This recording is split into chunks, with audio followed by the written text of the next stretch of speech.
குல் யா இபாதியல்லதீன அஸ்ரஃபு அலா அன்ஃபுஸிஹிம் லா தக்னது மிர் ரஹ்மத்தில்லாஹ்.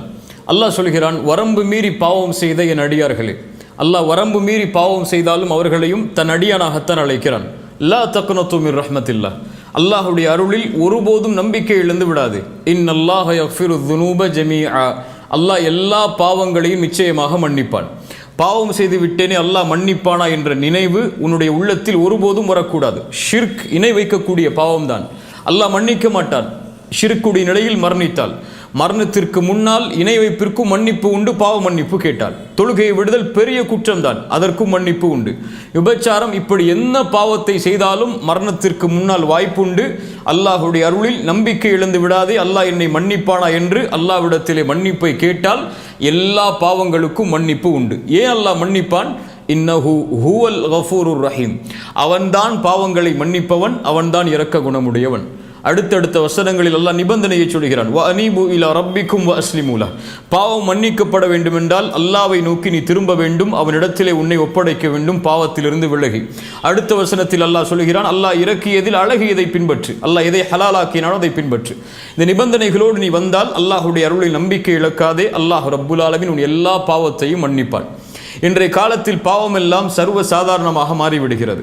சிறிய பாவமாக இருந்தாலும் பெரிய பாவமாக இருந்தாலும் நம்முடைய பார்வையில் அது ஒரு பாவம், அவ்வளவுதான்.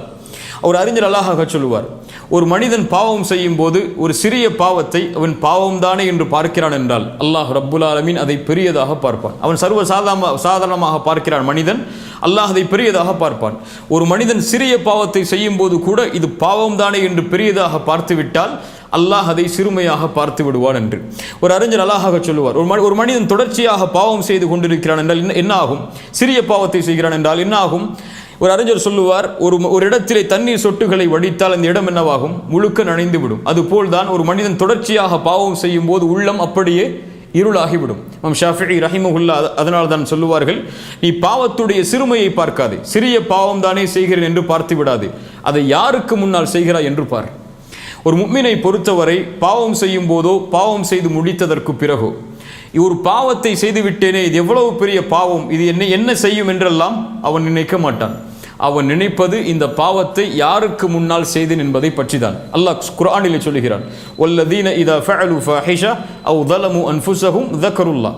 முத்தகின்கள் யார், சொர்க்கவாதிகள் யார், வரம்பு மீறி பாவம் செய்து தங்களுக்கு தாங்களே அநீதம் இழைத்து அவர்கள் மானக்கேடான செயலை கூட ஒரு கால் செய்து அவர்கள் என்ன செய்வார்கள்? அந்த பாவத்தை நினைக்க மாட்டார்கள். ذكرுல்லாஹ், அல்லாஹ்வை நினைப்பார்கள். அல்லாஹ்விற்கு முன்னால் இதை செய்து விட்டேன் என்ற நினைவு வரும். ஃபஸ்தக்ஃபிரு லிதுனூபிஹிம், அந்த பாவத்திற்காக மன்னிப்பை தேடுவான். அல்லாஹ் கேட்கிறான், வமை யக்ஃபிரு ذுனூப இல்லல்லாஹ், அல்லாஹ்வை தவிர இந்த பாவத்தை யாரால் மன்னிக்க முடியும் என்று. ஒரு அறிஞர் அழகாக சொல்லுவார், அல்லாஹ் ரப்புல் ஆலமீன் நீ பாவம் செய்யும் போது அவன் உன்னை பார்க்கவில்லை என்று நினைத்தால் நீ முஷ்ரிக், அல்லாஹ்விற்கு இணை வைக்கக்கூடியவன், அல்லாஹ்வுடைய பார்வையை மறுக்கிறாய். ஆனால் அல்லாஹ் ரப்புல் ஆலமீன் நீ செய்யக்கூடிய பாவத்தை பார்க்கிறான் என்று தெரிந்தும் நீ பாவம் செய்தால் அல்லாஹுவை உன்னை பார்ப்பவர்களிலேயே கடைசி தரமுடையவனாக மாற்றிவிடாதே என்று ஒரு முஃமின் இதைத்தான் பயப்படுவான். ரசூலுல்லாஹி ஸல்லல்லாஹு அலைஹி வஸல்லம் ஒரு அழகிய நிகழ்வை சொன்னார்கள். ஒரு மனிதன் இறக்கக்கூடிய நேரத்தில் தன்னுடைய பிள்ளைகளை அழைத்து சொன்னான், நான் அதிகமாக பாவம் செய்திருக்கிறேன், அல்லாஹ் என்னை மறுபடியும் எழுப்பி தண்டித்தால் என்னால் தாங்க முடியாது, அதனால் நான் இறந்ததற்கு பிறகு என்னை எரித்து பாதையை காற்றிலே கலந்து விடுங்கள், பாதையை கடலிலே கலந்து விடுங்கள் என்று. அதுபோல் பிள்ளைகள் அவர் இறந்ததற்கு பிறகு அவர் சாம்பலை பாதையை காற்றிலே கலந்தார்கள், பாதையை கடலிலே கலந்தார்கள். அல்லாஹ் ரப்புல் ஆலமீன் அவனை ஒன்று கூட்டினான். அல்லாஹ் அவனை பார்த்து கேட்டான், ஏன் செய்தாய் இதை என்று. அவன் என்ன சொன்னான் தெரியுமா? யா அல்லாஹ், இவ்வளவு பெரிய பாவம் செய்திருக்கிறேன், இவ்வளவு பெரிய குற்றம் செய்திருக்கிறேன் என்றெல்லாம் சொல்லவில்லை. யா அல்லாஹ், உன் பயம் என்று சொன்னான். மகாஃபத்துக யா ரப், உன் பயம் யா அல்லாஹ். அல்லாஹ் ரப்புல் ஆலமீன் சொன்னான், உன் பாவத்தை நான் மன்னித்து விட்டேன் என்று.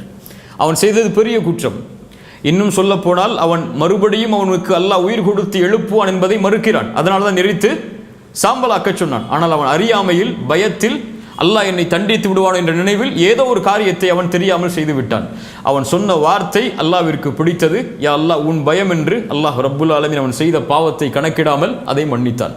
லா தக்னது மிர் ரஹ்மத்தில்லாஹ், அல்லாஹ்வுடைய அருளில் ஒருபோதும் நம்பிக்கை இழக்காதீர்கள். அல்லாஹ்விற்கு முன்னால் பாவம் செய்து விட்டேன் என்ற உணர்வு பாவத்திற்கு பிறகு வந்துவிட்டால் அதை நினைத்து அல்லாஹ்விடத்திலே பாவ மன்னிப்பு தேடினால் என்ன பாவமாக இருந்தாலும் அல்லாஹ் மன்னிப்பான்.